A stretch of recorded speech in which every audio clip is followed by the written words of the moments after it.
Johnny promised me he would ruin me, that he'd ruin my career, he'd take my life from me. Death was the only way out. And if I got out, this is what he'd do to me. He'd make me think of him every single day. He promised me global humiliation. You saw those texts.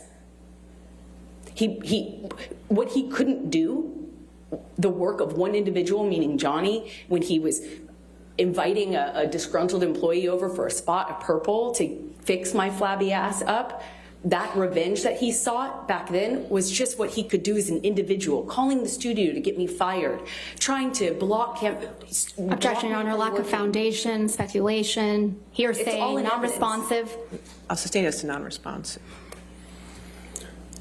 Ms. Hurd, how did those things that you just testified to that Mr. Depp did, how did those resemble what happened to you after the Depp-Waldman counterclaim statements were made?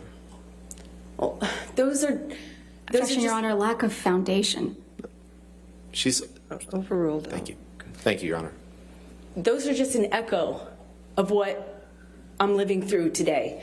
It's like what I'm living in right now. What you see in this courtroom is an echo. This courtroom and the other courtroom he dragged me into to do the same thing again. That's just an echo of the violence and the abuse that I suffered within our relationship. The campaigns to have me fired, the blocking me to try to ruin my career, the threats he's made to humiliate me globally are being lived out in real time in front of you, ladies and gentlemen, for the past 6 weeks and for the whole world since our camera's here. No further